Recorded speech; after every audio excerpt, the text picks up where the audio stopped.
Olá pessoal, boa tarde. Vamos aqui gravar uma breve videoaula, tá? Para falar um pouco sobre a história moderna, tá bom? Nesse início atrasado, totalmente singular, né, desse semestre, tá bom? Então sejam muito bem-vindos e bem-vindas. E vamos pensar um pouquinho a história moderna, tá? Bom, pessoal, o recorte, ele se insere exatamente do Renascimento ao Iluminismo. Esse longo movimento, tá? De mudanças intelectuais que vão constituir os conteúdos e os temas que são tratados na disciplina História Moderna, tá bom? Então, nesse sentido, nós vamos trabalhar com o Renascimento inicialmente, mas pensando fundamentalmente essa passagem do período medievo para aquilo que nós definimos como período de emergência da modernidade, tá? Fundamentalmente entre o século XVI, o final do século XV, o século XVI, o XVII, o século XVIII, sendo que se encerra formalmente com a Revolução Francesa, não é? No final do século XIX, aí nós temos aquilo que nós denominamos de história contemporânea, tá? Porque alguns pressupostos políticos e econômicos básicos eles vão estar dados no início do século XIX e vão se consolidar ao longo do século XIX, de forma que se trata de situações políticas e econômicas mais ou menos contemporâneas, considerando as continuidades e as descontinuidades do processo histórico em escala nacional, tá bom? Então, uma primeira baliza. Quando falamos de história moderna, estamos falando do Renascimento ao Iluminismo, sobretudo numa perspectiva inicialmente europeia. Depois se estende para a África, se estende para o Oriente, se estende para o que nós chamamos, que vai ser consubstanciado, ser chamado de América. Então, aí você tem a conexão entre a história moderna e a história do Brasil e a história da América. E também a história da África, ou a história da cultura afro-brasileira, tá bom? Isso serve para o direito internacional, para o comércio e relações internacionais, para o próprio direito e, fundamentalmente, para a sociologia, para a filosofia, para as ciências sociais e, obviamente, para a história, que é o nosso curso aqui, tá bom? Então, se trata de um recorte histórico, da disciplina histórica fundamental para o conhecimento ocidental, para que se estabeleçam as bases do que somos e como agimos hoje, ou seja, no século XXI, na nossa atualidade, tá ok? Então, eu vou encaminhar para vocês, além desse vídeo, é um vídeo que já está há algum tempo no YouTube, sobre o Renascimento Cultural, tá bom? Então, eu quero que vocês assistam esse vídeo, eu vou encaminhar o link, juntamente com o link desse vídeo que a gente está gravando agora, tá bom? É porque eu quero acreditar, eu estou informando que um vídeo é complementar ao outro, tá bom? Então eu quero que vocês vejam o vídeo do Renascimento, que eu vou encaminhar, já foi gravado há um certo tempo, mas as informações continuam valendo, continuam atuais, tá bom? Então, nós vamos partir desse Renascimento, tá? Para pensar um pouco como que essa Europa, em partir da perspectiva da mentalidade do imaginário, ela vai experimentar mudanças significativas na percepção da religiosidade, na percepção do indivíduo, tá? E daí que você vai ter dentro do humanismo o antropocentrismo, tá? E um pensamento cada vez mais, uma perspectiva de compreensão e de reflexão da vida cada vez mais centrada no ser humano. De forma que quando nós pensamos, por exemplo, Tomás de Aquino, você tem a cidade dos homens e a cidade de Deus, por exemplo. Ou quando você pensa o Thomas Moros, não é? Utopia, sabe? É uma cidade ou uma sociedade ideal. Tá? Então você percebe que essas transformações elas estão se verificando em uma intensidade máxima em todos os setores da vida social europeia, fundamentalmente nesse período. Tá bom?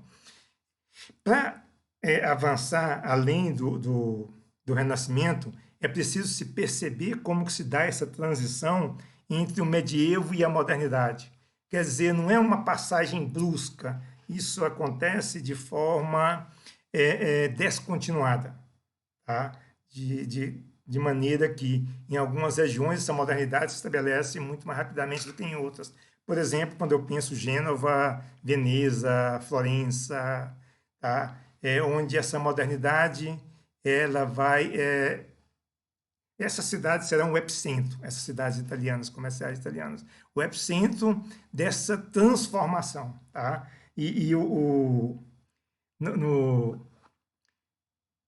No outro vídeo que eu estou pedindo para vocês verem sobre o renascimento cultural, isso vai ser tratado de forma mais consistente, tá bom? Agora, quando nós pensamos em cidades comerciais como Veneza, Florença e Gênova, é preciso ter em mente também esse vínculo entre Oriente e Ocidente, sabe? Porque o comércio que representa o instrumento, o fio condutor dessas transformações, ou seja, esse Oriente Médio que faz a ponte entre o Oriente e o Ocidente, e como que via mercadorias, via o comércio, tá? A comercialização dessa mercadoria, dessas mercadorias, essa transformação vai se verificando na Europa. Inclusive, aquilo que nós denominamos chamar de grandes navegações. Sabe, essa tentativa dos europeus, sobretudo espanhóis e portugueses, e o pioneirismo é português, de se tentar contornar a África para se chegar ao Oriente. Ou seja, para evitar a intermediação dos muçulmanos ou do mundo muçulmano, do Oriente Médio. E é nesse avanço, nesse desenvolvimento das grandes navegações marítimas, que nós vamos encontrar as bases da constituição do espetacular, do fabuloso Mundo Novo. Tá? E aí já para 1492, não é? Com a chegada de Colombo ao que vai se chamar Américas no futuro próximo, e o encontro desse novo mundo. Tá?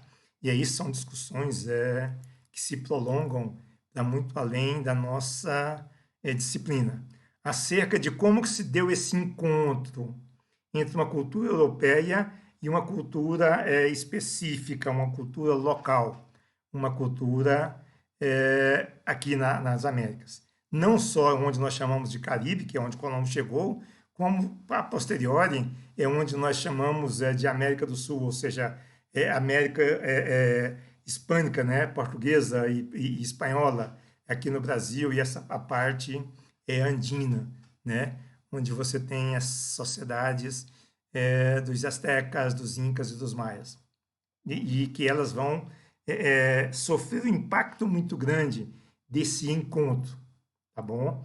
E o próprio desenvolvimento da história europeia deriva e avança a partir desses sucessos na busca de novas terras e riquezas. E dominação, não é? A ideia da cruz e espada, enfim, discute isso a posteriori.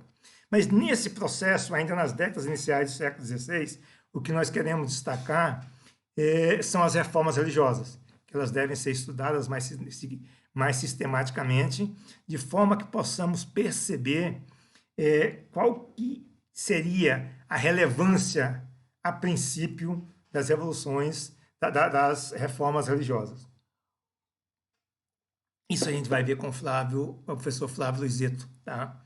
A ideia de reforma, enfim, quais os impactos dessas reformas religiosas. Um bom texto para você que tem disposição e tem interesse na área é a Ética Protestante e o Espírito do Capitalismo, do Max Weber, tá? Que vai tratar muito dos impactos dessa reforma religiosa, sobretudo na perspectiva luterana e calvinista, para a formação da sociedade estadunidense, tá? Ou na construção dessa ideia de Estados Unidos da América, ou de América do Norte, tá ok? Então, isso é importante.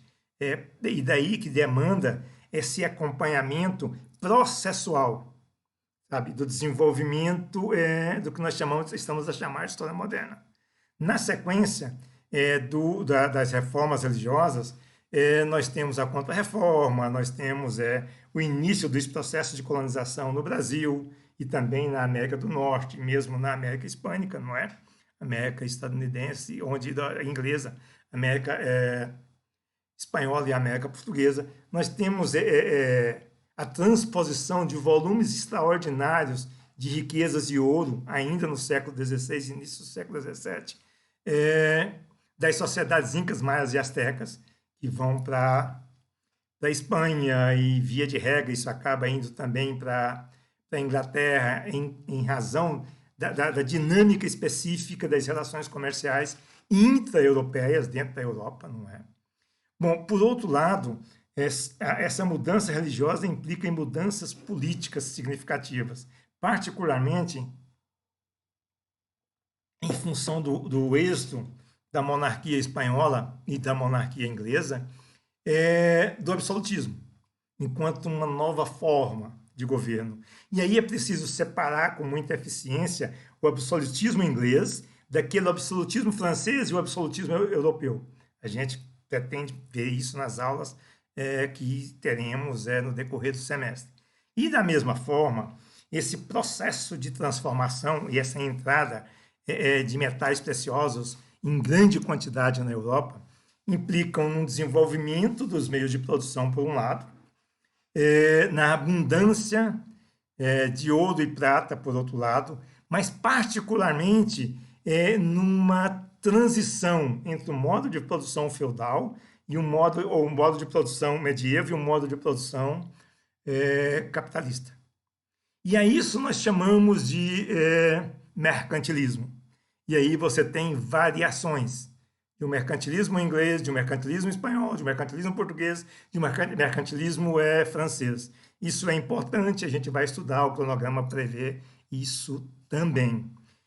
Bom, de forma que, com os princípios básicos desse mercantilismo, e pensando o absolutismo, as reformas religiosas e os impactos desses grandes descobrimentos, você tem o escravismo, e vamos ver isso numa disciplina específica no próximo semestre, não é?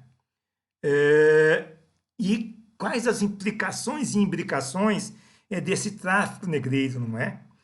Dessa via expressa que se torna o Atlântico, nessa transposição de indivíduos, de pessoas, de africanos que são transportados à força, via de regra, não é?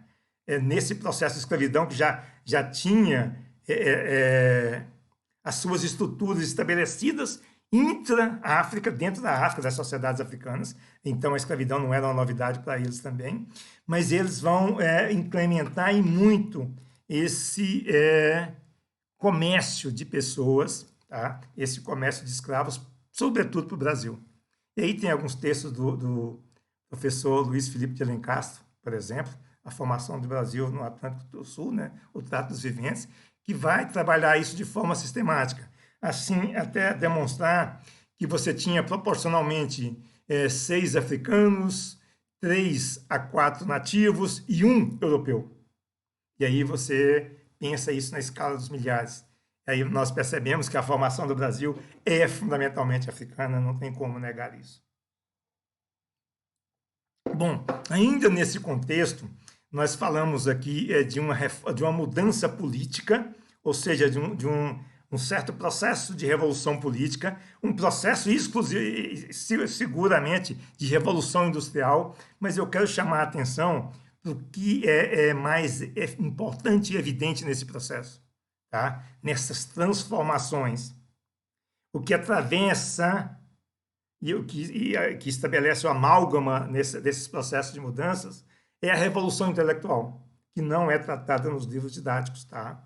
por exemplo, é o conhecimento do Renascimento e que vai teorizar e fundamentar o absolutismo, as reformas religiosas, que vai teorizar e fundamentar esses intelectuais, essa racionalidade, esse mundo dos homens, não é? Essa cidade dos homens, vai fundamentar esse mercantilismo, tá?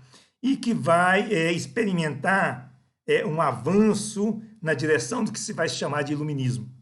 Se o Renascimento é uma crítica inicial,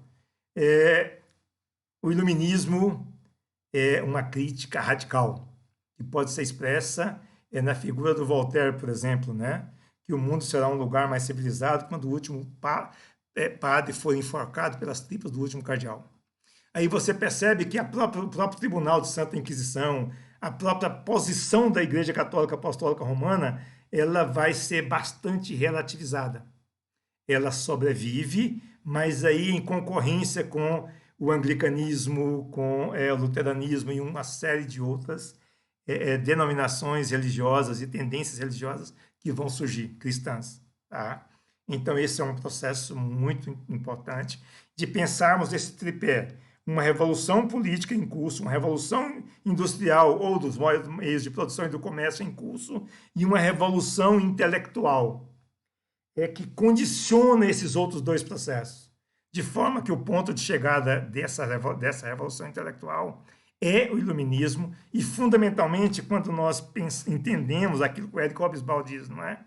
Entre 1740 e 1760, explode a Revolução Industrial com o advento do vapor.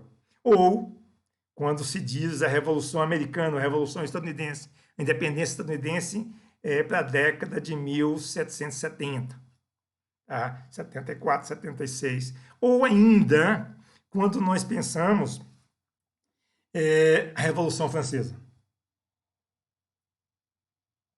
Considerando aí as suas implicações e os seus impactos em escala global. Tá? Que a gente vai ver isso no final da nossa disciplina aqui. Mas eu gostaria de retomar bem rapidamente essa discussão que tem muito mais um fundo teórico, tá? Ideológico. Quando nós pensamos o período medieval, nós pensamos a primazia da igreja. O Renascimento representa um movimento de dentro da igreja que vai contestar alguns pressupostos e algumas posições dessa igreja. Esse Renascimento, essa crítica que se inicia por volta de 1360, ela vai explodir em 1517, 1520. E aí você tem as reformas religiosas, ou seja, é uma implosão da igreja de dentro para fora. Tá? E a igreja começa a perder força e poder, na mesma medida que essas outras igrejas que vão surgir de dentro da Igreja Católica vão adquirindo influência e importância. Tá? Por outro lado, não se rompe com um acordo que se tinha milenar entre nobreza e clero.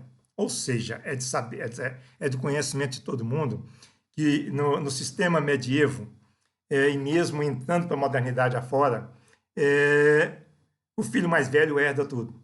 E o secundogênito, ou segundo filho, vai para servir a igreja. Logo, você tem o braço da Igreja Católica e o braço da nobreza, tem vínculos de sangue. Tá? Então, se trata de processos históricos extremamente complexos, tá? E que nós vamos ver rapidamente já na próxima semana, textos e documentos, né? Do Ademar Marques, do Flávio Beruti e do Ricardo Faria. Vai ser importante também o dicionário de conceitos históricos, que se você for observar, há vários verbetes que são específicos desse período, então é um material de consulta, tá? E esse livrinho aqui, que eu pretendo que a gente veja ele na íntegra, História da Riqueza do Homem, tá? Do Léo Habermas. O meu é a 21ª edição, mas já está na 46ª edição, tá ok?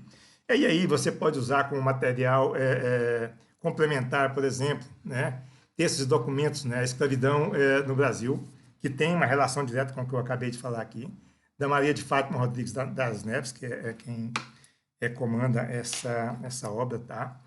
E é isso, pessoal. Eu quero que vocês vejam outro vídeo, tá? Que eu vou encaminhar o link, e que vejam esse vídeo e façam levantamentos formais acerca do que vocês sabem, por exemplo, do Renascimento, ou qual a importância do Renascimento. Façam anotações formais para a nossa aula dessa próxima quarta-feira, dia 12, sobre o que seria, qual a importância das grandes navegações. E nessa mesma direção, quais as mudanças que aconteceram, que se verificaram no século XVI na Europa, sabe? Quais foram os impactos do encontro do Novo Mundo, não é? O que representou realmente as reformas religiosas? Sabe, o que foi o absolutismo? Sabe, qual a importância da Inglaterra nesse processo de constituição, de estruturação do absolutismo, consolidação do absolutismo e de rompimento com esse absolutismo? Porque a Inglaterra é um modelo singular. Quando você imagina que a partir da Revolução Gloriosa, Cromwell em 1640, mas fundamentalmente 1688, se estabelece um modelo na Inglaterra que pouco mudou até os dias atuais, em 2021. Tá? A Inglaterra é parlamentar. Na Inglaterra você teve imediatamente uma aliança entre burguesia e nobreza. A nobreza se aburguesou. E a burguesia adquiriu status de nobre ao participar do parlamento. Ao invés do rei e alguns ministros, você tinha um parlamento com 500 indivíduos, inclusive da burguesia, que decidiam. O rei reina, o parlamento governa. Tá? E outra coisa que seria interessante, como que a nobreza foi perdendo poder em relação a essa burguesia emergente? Como que se deu o surgimento dos Estados Nacionais? Eu quero que vocês ou perguntem ou façam algumas observações sobre esses tópicos que eu acabei de me referir aqui. Tá? Pensando os marcos elementares, os pontos de inflexão no desenvolvimento dos processos históricos que nós condicionamos aqui a chamar de história moderna. O longo movimento que vai do Renascimento ao Iluminismo, ou o Renascimento, as grandes navegações, as reformas religiosas, a Contra-Reforma, o mercantilismo, o mundo colonial, o encontro das Américas, as relações entre África, Europa e América, América do Sul, América do Norte, América Latina, América anglo-saxônica, as relações dessa Europa com a Ásia, como que a história do Brasil emerge no contexto da história moderna, como que emerge uma história das Américas, sabe? Como que nós temos absolutismo, de onde, como devemos compreender o pioneirismo inglês, politicamente falando, e economicamente falando, que é um erro pensar que as mudanças que ocorrem na Inglaterra são fundamentalmente econômicas. Não, elas são políticas a priori. Primeiro você tem uma mudança política e depois uma ascensão espetacular, extraordinária da Inglaterra, assumindo, se tornando senhora dos mares e senhora do sistema comercial, em escala global. De forma que a gente vai chegar no início do século XIX e a realeza, sabe, a nobreza, a corte da monarquia inglesa vai dizer que no Império Britânico o sol nunca se põe. Sabe, em qualquer hora das 24 horas do dia, a parte que estiver sendo recebendo o sol, ela tem domínio inglês. Tá? Então, isso é muito importante, até entendemos a independência estadunidense, sabe, os processos de revolução industrial, a Revolução Francesa, em que bases que ela ocorre, quais a sua abrangência, as suas implicações e implicações, e particularmente como que se dá essa passagem, tá? Da modernidade para a contemporaneidade. Como que isso vai ser vivenciado, experienciado, sabe? Em que medida esse mundo colonial aqui da América ele vai influenciar e ser influenciado por essa realidade europeia. Qual o papel da África, qual o papel do Oriente, qual o papel da Europa, qual o papel da América do Norte, qual o papel da América Central e América do Sul. Sabe, qual o vínculo, qual a conexão entre astecas, incas e maias e a modernidade? E aquele processo histórico que eu me referi para vocês, que ele é o norte, que ele é o que há de mais essencial nesses primeiros momentos. Então é isso, pessoal. Eu vou encaminhar esse vídeo, vou encaminhar os dois vídeos, né? E a gente conversa na quarta-feira, ou seja, depois de amanhã. Um abraço, a gente se vê.